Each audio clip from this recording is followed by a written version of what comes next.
بسم اللہ الرحمن الرحیم. قال اللہ تبارک و تعالی فی الکلام المجید والفرقان الحمید. یا ایھا الناس اتقوا ربکم الذی خلقکم من نفس واحدہ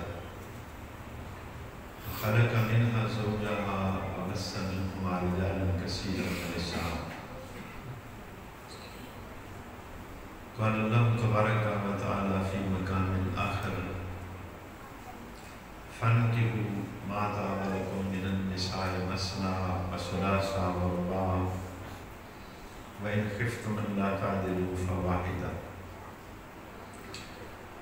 قال اللہ تبارک و تعالی فی مقام آخر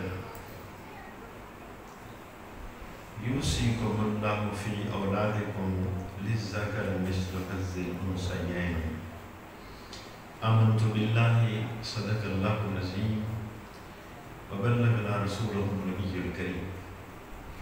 ان اللہ وملائکتہ یصلون علی النبی یا ایھا الذین آمنوا صلوا علیہ وسلموا تسلیما. الصلاۃ والسلام علیک یا سیدی یا رسول اللہ وعلی آلک واصحابک یا سیدی یا حبیب اللہ. الصلاۃ والسلام علیک یا رحمۃ للعالمین. الصلاۃ والسلام علیک یا شفیع المذنبین. اللہ کو عزت دا کروڑ مرتبہ شکر ہے اس مالک کائنات نے سن نبی پاک صاحب الاولاق صلی اللہ علیہ وآلہ وسلم کا امتی بنایا. نبی اکرم شفیع معظم صلی اللہ علیہ وآلہ وسلم نے یہ سب تو پہلا طبقہ آپ دا شاگرد ہویا ہے جنہوں نے صحابی رسول آنے ہاں انہوں نے جس طریقے تربیت فرمائی ہے اور انہوں نے دانائی بخشی ہے وہ اگر اسے تھوڑا جا مطالعہ کریے تو انسان حیران ہو جاتا ہے کہ یہ تو نبی پاک صلی اللہ علیہ وسلم دے جو شاگرد ہیں تیار کیتے ہوئے انہوں دی عقل اور فہم دائے کمال ہے. تو خود نبی پاک صلی اللہ علیہ وسلم دی شان کی ہوئے گی. میں ایک روایت پڑھ رہا ہوں. حضرت حذیفہ بن یمان رضی اللہ تعالی عنہ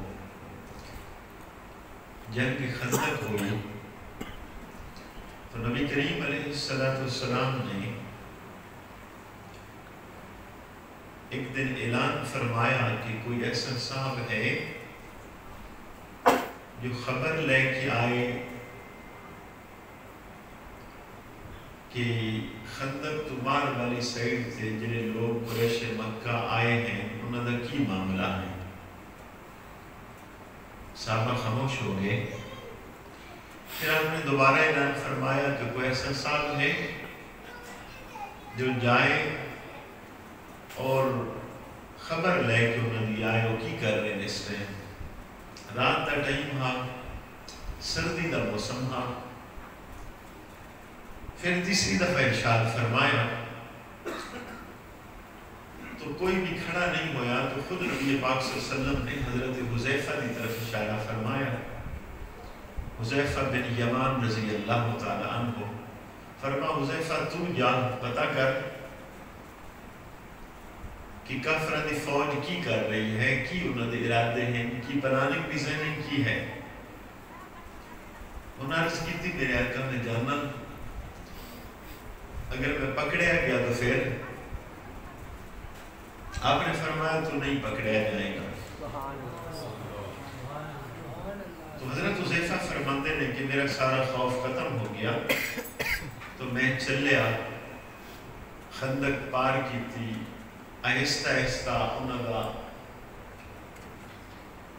لشکر دے ایک حصہ جاگ رہا انہوں نے آگ بالی ہوئی ہاں سردیاں ہاں. فرماتے نے کہ آہستہ آہستہ میں نے جا کے کونے بیٹھ گیا. ابو سفیان اس لشکر دا اس دن سربراہ ہاں تو وہ کی کر رہا ہاں اگ دے قریب بیٹھا ہاں. حضرت حذیفہ فرماندے نے اگ ورنہ کنڈ کر کے بیٹھا ہاں سیک رہا ہاں. تو اس نے اچانک ایک میری بات کی تھی کہ بھائی یہ مجمع ہے، دیکھو کوئی نبی پاک صلی اللہ علیہ وسلم والوں آیا تو نہیں آدمی، کوئی جاسوسی کرنے والا ہوئے تو تھوڑا جا اپنے سجے کھبے سارے لوگ دیکھو. حضرت حذیفہ رضی اللہ تعالیٰ عنہ نبی پاک صلی اللہ علیہ وسلم نے بھیجا ہے، تو لوگ ایک دوسرے کی طرفوں دیکھنا شروع ہو گئے سجے کھبے. حضرت حذیفہ نے سجے پاسوں دیکھا، کون ہے بیٹھوں، تیرا نام کی ہے؟ پھر کھبے پاسوں دیکھا کہ تیرا نام کی ہے، تیرے ابا کی نام کی ہے. پھر سجے کھبے سامنے پیچھے. آپ نے اس انداز میں پوچھا گویا کہ آپ چیک کرنے والے ہیں. تو آپ والے کسی نے اشارہ ہی نہیں کیتا یہ صاحب جو ہے یہ تو نہیں نوے آئے، بلکہ سارے تو پوچھ رہے تیرا نام کی ہے، کتوں آئے ہو، تیرے ابا جی کی نام ہے. اور کسی نے آپ پر دھیان ہی نہیں کیتا. تو ابو سفیان کی آخ رہا کہ یار اتنے دن ہو گئے ہیں تو اسی کچھ بگاڑ نہیں سکے، مسلمانہ دا بہتر گھر چلے جائے گی. تو نالی اٹھیا اور اپنی اٹھنے دی اس نے مار پکڑی اور کہا میں تو چلے ہاں پھر تسی بھی آ جائے. تو یہ جو تربیت ہے رسول اللہ صلی اللہ علیہ وسلم دی ایسی ہوئی ہے کہ وہ صاحب بچ بیٹھا ہے اور عجیب بات ہو گئی ہے کہ بجائے کہ اس نے پوچھے وہ پوچھ رہا ہے کہ جناب آپ کا نام کی ہے. تو رسول اکرم صلی اللہ علیہ وسلم نے کوئی ایسا گوشہ زندگی دا نہیں چھوڑیا جنہا سمجھایا نہ ہوئے. اور یہ مسئلہ یاد رکھنا ہے، حضور سید عالم صلی اللہ علیہ وسلم نے ارشاد فرمایا کہ اللہ رب العزت نے عقل دے 100 حصے فرمائے اور فرمایا کہ 99 حصے اللہ پاک نے مینوں عطا فرمائے اور ایک حصہ اللہ رب العزت نے پوری مخلوق دے اندر تقسیم فرمایا. تو جو عقل کل ہے جب وہ بات سمجھان گے تو یقیناً ایسی بات تو کوئی اور سمجھا بھی نہیں سکے گا. اگرچہ ایک یہودی نے ایک صحابی کو سوال کیتا ایک دن کہ تہاڈا پیغمبر ہر بات سکھاتا ہے؟ انہوں نے کہا ہاں جی. اس نے تنزن بات کی تھی کہ کیا تہاڈا نبی پیشاب دے بیٹھن کا طریقہ بھی سکھاتا ہے؟ تو صحابی رسول بولے کہ اللہ دی قسم نبی پاک صلی اللہ علیہ وسلم نے اس طریقے بیٹھن کا طریقہ بھی سکھایا. تو بیٹھن کا کی طریقہ عربہ دے ہاں عموماً ہاں جاہلیت ہاں کہ لوگ جنہوں باہر قضائے حاجت لی جاندے ہاں تو کوشش کرتے ہیں کہ قضائے حاجت دے وقت اس بندے کو قتل کر دیتا جائے. پھر وہ کی کرتے سن کہ رسہ لیندے سن اور اچانک بیٹھے صاحب دے گالے چھپا دیندے سن. وہ پھنس جاتا. رسول اکرم صلی اللہ علیہ وسلم نے بیٹھن کا طریقہ جنہوں سکھایا تو یہ ترتیب سکھائی کہ اس ہاتھ نو اتھے رکھ کے بیٹھنا. جب اتنا بات کی تھی کہ اتھے ہاتھ رکھ کے بیٹھے. ایک دفعہ ایسا ہویا کہ کسی صاحب نے کیتا لیکن اس کی وجہ تو وہ بچ گیا. حضور دی ہر ادا دے اندر کوئی نہ کوئی حکمت ہے، کوئی ایسا کمال ہے. وہ جدو آدمی تھوڑا جو اس طرف سوچے گا چلے گا اس نے یقین ہو جائے گا کہ جو کچھ رسول اللہ صلی اللہ علیہ وسلم ارشاد فرما رہے ہیں حق فرما رہے. ایک صحابی نے جنہوں کا نام ہے جلیبیب، ایک خوبصورت نہیں سن، امیر بھی نہیں سن، غریب سن، مال و دولت بھی کوئی نہ، صورت بھی اچھی نہیں ہے، قبیلہ بھی اچھا نہیں ہے، لیکن نبی پاک صلی اللہ علیہ وسلم کی شان ہے. خود پوچھتے ہیں جلیبی شادی نہیں کرنی؟ خاموش ہو گئے. پھر ایک دن آکے جلیبی شادی نہیں کرنی؟ ایک دن پھر آپ نے فرمایا بولدہ نے شادی نہیں کرنی؟ کہ یا رسول اللہ صلی اللہ علیہ وسلم شادی تو کرنی ہے لیکن میں غریب ہوں تو رشتہ ہی کوئی نہیں دے گا. نبی پاک صلی اللہ علیہ وسلم فرماتے ہیں تیری شادی میں نہ کراؤں؟ جی کراؤ.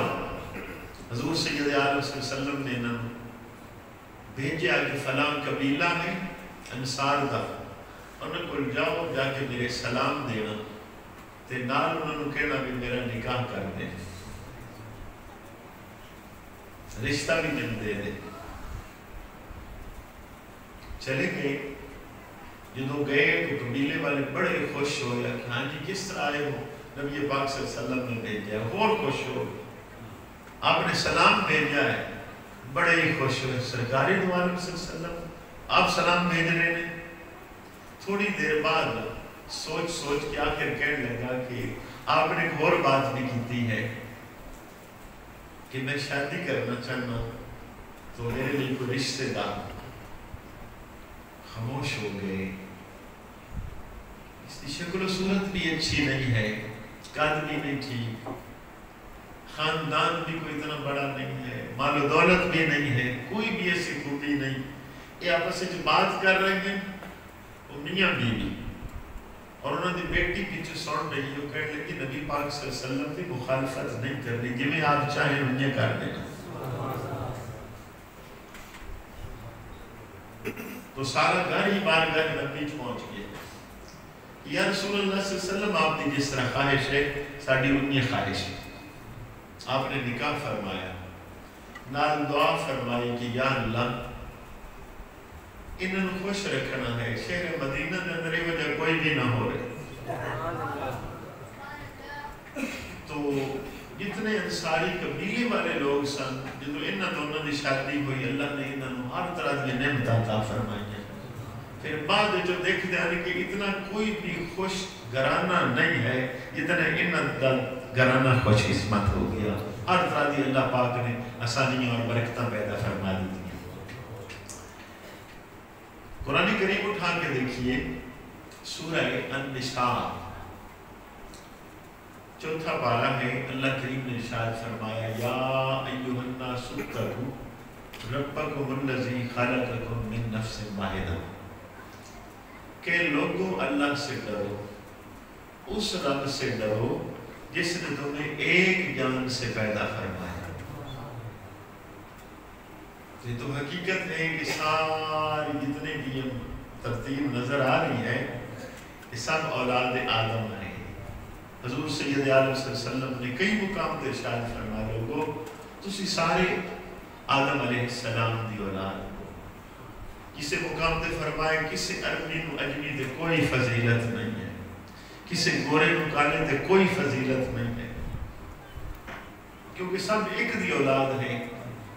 ایک مقام پر ارشاد فرمایا وَجَعَلْنَاكُمْ شُعُوبًا وَقَبَائِلًا لِتَعَارَفُوا, کہ قبیلے اور گروہ تواڈے بنائے تاکہ تعارف ہو جائے, پہچان ہو سکے. اِنَّ أَكْرَمَكُمْ عِندَ اللَّهِ أَتْقَاكُمْ, اللہ کے نزدیک تواڈے جو سب تو بہتر روح ہے جو زیادہ تقوی والا ہے. اس مقام پر ارشاد فرمایا جس اللہ نے تمہیں ایک جان جو پیدا فرمایا, پھر ارشاد فرمایا وَخَلَقَ مِنْهَا زَوْجَهَا, اس ایک جو اللہ نے اس نے بیوی بنائی. سیدنا آدم علیہ السلام کی ایک پسلی جو اللہ کریم نے اما حوالو بڑھا دیتا. پھر اللہ پاک نے فرمایا بس مِنْهُمَا رِجَالًا كَثِيرًا وَنِسَاءً, پھر انہوں دونوں جو اللہ پاک نے بہت زیادہ مرد اور عورتیں پیدا فرمائی. آپ دیکھ رہے ہو کتنے ہو گئے. تو ایک ہی ہے, ایک جو شروع ہوا کم پھر دو ہو گئے پھر دو دے گئے, اس طرح کام چلیا. تو ایک ابتدا اللہ کریم نے ارشاد فرمائی اتھو لاہی شبہ شروع ہو رہا ہے میاں بیوی والا. پھر اگلے حصے ارشاد فرمایا کہ فَانْكِحُوا مَا طَابَ لَكُم مِّنَ النِّسَاءِ مَثْنًى وَثُلَاثَ وَرُبَاعَ, دو دو نکاح کرو, تین تین کرو, چار چار کرو. لیکن ارشاد فرمایا وَإِنْ خِفْتُمْ أَلَّا تَعْدِلُوا, اگر عدل نہ کر سکو تو پھر ایک ٹھیک. تو یہی پوری صورت ہے جس کے اندر خالی نکاح کی بات نہیں ہے, ٹوٹل جو گھر کا نظام ہے حتیٰ کہ اولاد اور پھر یہ جو وراثت، جس قدر قوانین نے سارے اللہ پاک نے اس صورت کے اندر بیان کیتے ہیں۔ مولا علی شیر خدا کرم اللہ عبد الکریم دا دور خلافت ہے، 2 عورتوں بچے ہوئے۔ ایک عورت تھا جس نے پہلی دفعہ بچہ ہویا، دوسری عورت تھا جس نے 2-4 بچے پہلے ہے سن، اکٹھیاں سن۔ تو ایک نو بیٹی ہوئی، ایک نو بیٹا ہویا۔ تو بیٹی والی نے انہوں ہوش جلدی آ گئی، اس نے اپنی بیٹی ادھر رکھ دیتی، وہ بچہ اٹھا کے اپنے کو رکھ لیا۔ لیکن جب ہوش آئی اس نے بھی تھوڑا جا شور مچایا کہ بیٹا میرا ہے، اس نے کیا میرا ہے، تو یہ جھگڑا ہو گیا۔ حضرت علی مرتضیٰ شیر خدا کرم اللہ وجہ کریم آپ کو لے مسئلہ آیا تو آپ نے فرمایا بھی یہ کوئی مشکل نہیں ہے، دونوں عورتیں اپنا دودھ چونے اور پھر دودھ تول لیا جائے کس کا زیادہ ہے۔ جب تول لیا گیا تو ایک عورت کا دودھ زیادہ نکلیا، فرمایا بیٹا اس کو دے دے۔ صحابہ نے سوال کیتا کہ جناب قرآن و حدیث کے اندر یہ مسئلہ ہے؟ آپ نے ارشاد فرمایا ہاں ہے۔ اللہ کریم نے ارشاد فرمایا کہ لِلذَّكَرِ مِثْلُ حَظِّ الْأُنثَيَيْنِ، کہ مرد حصہ اللہ پاک نے 2 عورتوں کے برابر رکھا۔ تو جس نے اللہ رب العزت 2 حصے دے رہا ہے، ایک دے خوراک بھی وہ ڈبل ہوئے گی، اس لیے جدہ بچہ ہے وہ دودھ وزنی ہوئے گا، جدی بیٹی ہے وہ دودھ ہلکا ہوئے گا۔ تو قرآن کریم نے ایک چیز بیان کی تھی ہے، صحابہ نے طبقات ہیں، ایک دفعہ ایسا بھی ہویا ہے کہ 3 صحابی قسمہ اٹھا چکی۔ ایک صاحب نے کیا کہ میں قسم اٹھانا آئی تو بعد میں ساری زندگی روزے نہ گزارا۔ دوسرے نے کیا میں قسم اٹھانا ساری رات جاگن کا سامنا نہیں۔ تیسرے نے کیا لو جی آئی تو بعد وعدہ کی ہے میں نکاح نہیں کرنا۔ منشاء سب دیئے ہاں کہ میں اللہ دی عبادت نے یہ سب کو چھوڑ دیتا جائے۔ نبی پاک صلی اللہ علیہ وسلم تک خبر پہنچی، آپ نے تینوں نے بلایا اور ارشاد فرمایا کہ میں اللہ دا محبوب ہاں، اللہ تو سب تو زیادہ ڈرنے والا ہاں، میں رات کو سوندہ بھی ہاں جاگدہ بھی۔ ارشاد فرمایا روزے بھی رکھتا ہوں، کدی نفلی روزے چھوڑ بھی دینا۔ پھر ارشاد فرمایا کہ میں نکاح بھی کرنا۔ تو بعد صورتیں کو سمجھتے ہیں بھی یہ کوئی فضول کیا کام ہے، یہ کوئی نیکی نہیں ہے، لہٰذا کیوں نہ ہوئے پکا کام نہیں چھوڑ دیتا جائے، عبادت نہیں تنہائی بہتر ہو جائے گی۔ لیکن رسول اللہ صلی اللہ علیہ وسلم نے ارشاد فرمایا کہ مسکین ہے وہ شخص جس سے کوئی بیوی نہیں۔ اور ارشاد فرمایا کہ لوگوں نکاح کرو، فرمایا عرب دے نوجوانوں نکاح کرو، اس دے نال تہاڈی نظر دے اندر اللہ حیا پیدا کر دے گا۔ پھر ارشاد فرمایا کہ اگر نکاح دی توفیق اور استطاعت نہیں ہے، ظاہر نکاح دی کچھ چیزاں دی ضرورت ہے کہ اس آدمی دے اندر کی ہے کہ وہ دے کو رہن دی جگہ ہوئے، خرچ بھی ہوئے، بیوی والے معاملات ٹھیک ہون، پھر نکاح کرے۔ فرمایا اگر نکاح دی ہمت توفیق نہیں ہے، پھر فرمایا روزے رکھیا کر۔ تو رسول اکرم صلی اللہ علیہ وسلم نے 11 نکاح فرمائے۔ کتنے نکاح فرمائے؟ حضور سید عالم صلی اللہ علیہ وسلم ارشاد فرماتے ہیں کہ اللہ کریم نے مینوں 40 جنتی مرداں دی قوت عطا فرمائی۔ کتنے مرداں دی؟ 40 جنتی مرداں دی۔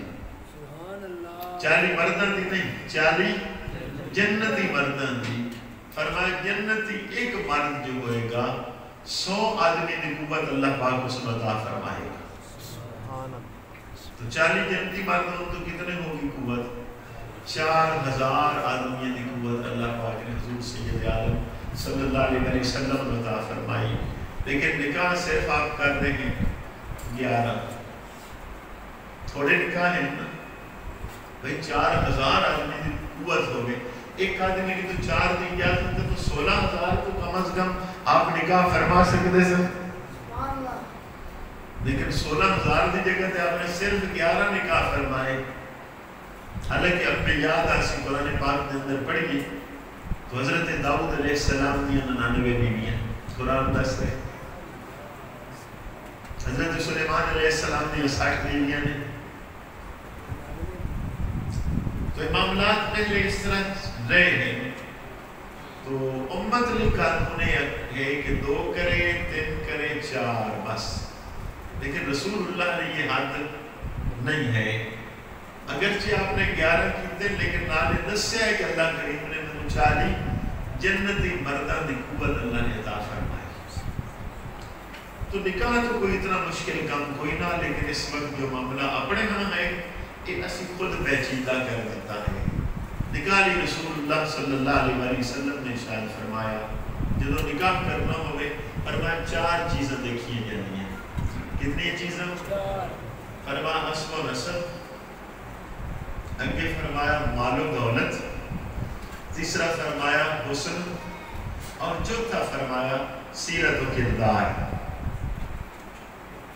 آخر ارشاد فرمایا کہ ساری چیزیں نہ ہوں اگر سیرت و کردار ٹھیک ہوئے، فرمایا ساری اللہ پاک عطا فرما دے گے۔ اسی طریقے ایک روایت کے اندر ہے کہ لوگوں نکاح کرو لیکن اس خاندان کے اندر کرو جنہ تے ہاں عورتوں کو اللہ پاک بچے زیادہ دینا تاکہ تمہاری اولاد زیادہ ہوئے اور کل معاشر دن میں اپنی زیادہ امت ہونے تے فخر کرے۔ ایک ایک چیز کو دیکھو گے تو ساریاں دی کوشش کی جا رہی ہے کہ ساریاں گڑبڑ کی جائیں۔ نبی پاک صلی اللہ علیہ وسلم زیادہ اولاد آ رہی ہیں اور غیر مسلم طبقے نے کوشش کی ہے کہ انہوں کی تعداد گھٹا دے اور روٹی والا شعبہ خراب نہ ہو جائے۔ تو نکاح کتنا آسان تھا، نکاح بھی تو کوئی مشکل نہیں ہے۔ بھائی حق میں میاں بیوی کا ایجاب قبول اور گواہ، اتنی بات کتنے لوگوں نے ان ہی کیتا ہے، انہوں کو مختصر کی دولت علی ترتیب لگتی ہے۔ ایک صحابی آئے صبح کی نماز پڑھی، انہوں نے کپڑے سے تھوڑا جا رنگ لگا ہوا، حضور سید عالم صلی اللہ علیہ وسلم نے مردہ عورتوں کی رنگ کی ترتیب بھی الگ الگ فرمائی ہے۔ فرمایا خوشبو لگاؤ تو عورت دینی خوشبو لگائے، رنگدار خوشبو لگائے، مرد تیز خوشبو لگائے لیکن رنگدار نہ لگائے۔ تو بندے دی کولو کی ہو رہا تھا، انہیں کپڑے سے تھوڑی جی رنگ لگی، آپ نے شاید فرمایا رنگ کیوں ہے؟ نرس کی تھی میرے کا میں شان نکاح کیتا اور بیوی کو بیٹھا تو دے کپڑے دی وجہ تو رنگ تھوڑی جی میرے کپڑے دے بھی لگ گئے۔ جی اگر انہوں کو لمبا چوڑا رولا پایا ہوتا تو پھر کیا بارگاہ نبی اتنا ہی عرض کیتی کرتی، تو ایسا نہیں گیا، سادگی نہیں ہے۔ اور دوسری چیز آ گئی کہ نکاح تو بعد بیوی کا گھر لے کے آنا اور صبح ولیمہ کرنا، چاہے 2 آدمی کو کھانا کھلاوے، 4 کو کھلاوے، جتنا مرضی کھلا دے۔ نبی کریم علیہ السلام کی 11 بیویاں نے، ایک بیوی یاد دی کہ میرا ولیمہ بہت بڑا ہے۔ انہوں نے سوال ہوا ہے کہ کتنا بڑا ولیمہ ہوا؟ فرمایا کہ نبی پاک صلی اللہ علیہ وسلم نے بکری ذبح فرمائی۔ تو ایک بکری کا کتنا گوشت ہوتا ہے، کتنے بندے کھا سکتے ہیں؟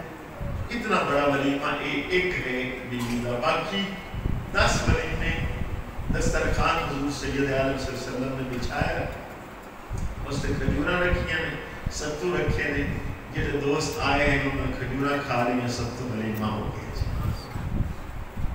اتنا آسان نکاح ہے دین والا۔ ساڑھے معاملات نے اتنے مشکل کہ بعد دفعہ کسی نے پوچھا جاتا ہے شادی تو وہ پہلے ایک ریمونی چوک ہو جاتا ہے، شادی بھی تو کوئی بڑا ہی لمبا کام کرنا پڑے گا، تو پھر اس کے بعد جا کے ایسا مسئلہ ہوئے گا، یعنی کہ وہ فوراً بول بھی نہیں سکتا۔ وہ صرف ساڑھا معاملہ دین تو دوری والا ہے۔ اگر دین تو دوری نہ ہوتی تو پھر معاملات آسان ترین ہو جاتے. اس کے اندر کوئی شک نہیں ہے کہ ایک آدمی کوئی مکان ہی نہیں ہے آخر شادی نہیں انہوں کرنی چاہیے. اپنا اور اپنی گھر والی کا خرچ ہی نہیں کر سکتا تو پھر تو نہیں درست ہوتے نہیں. لیکن اتنی حد تک معاملے مشکل کوئی نہ ہونے ساڑھے مشکل معاملے دنیا داری کی وجہ تو زیادہ ہیں. تو ہوں اس دن اندر کوئی مشکل ہے نہیں نکاح دے ہوئے. پھر اگلی بات آ گئی جہیز. تو آپ کا کی خیال ہے نبی پاک صلی اللہ علیہ وسلم کی صاحبزادی سیدہ فاطمہ الزہرا پوری کائنات چلنا رہے ہوئی کوئی عورت نہیں بنائی, تمام جنتی عورتوں کی سردار. تو آپ کو کافی سارا جہیز دے دیتے اور ارشاد کی فرمایا ترمذی کی روایت ہے نبی پاک صلی اللہ علیہ وسلم نے فرمایا میرے 2 وزیر آسمان دے نے 2 وزیر زمین دے نے. تو جس کی ملکیت کے اندر آسمان بھی ہون زمین بھی ہو تو جہیز تو بہت زیادہ ہونا چاہیے تھا, لیکن ایسا نہیں ہے. مولا علی شیر خدا کرنا اللہ عجب کریم کرو آپ خود پوچھ رہے تھے بھئی تسی نکاح کر لیا تو شادی تے تواڈے کول کی چیز ہے, انہوں کو کتنی مال و دولت ہے. مولا علی شیر خدا کا اپنا گھر ہی کوئی نہیں سی. بھئی مدینہ شریف ہجرت کر کے جدوں آئے نے تو دوسرے سال نکاح ہویا. تو ایک وہ طبقہ مہاجرین دا وہ ہے جنہیں گھر چھوڑ کے آئے ہیں, سب کچھ مکے شہر چھوڑ کے آ گئے ہیں, عزیز و اقارب چھوڑ کے آ گئے. تو انہوں نے تو کچھ بھی نہیں ہے کسی کو. مولا علی شیر خدا نے کی عرض کی تھی یا رسول اللہ 3 چیزیں ہمیں, ایک زرہ, ایک تلوار اور ایک سواری. فرمایا تلوار بھی زیادہ ضروری ہے, سواری بھی. زرہ بیچ دو اور اس سے جہیز خرید.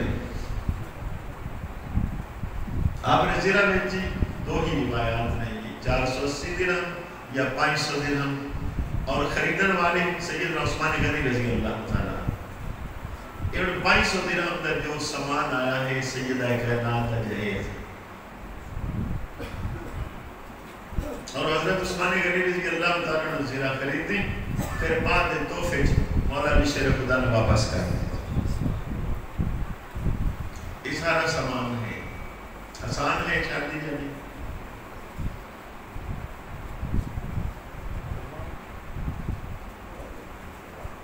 ہوں جو ساڈا شعبہ ہے بعض جگہ تے تو ہے ابتدا شروع ہوتی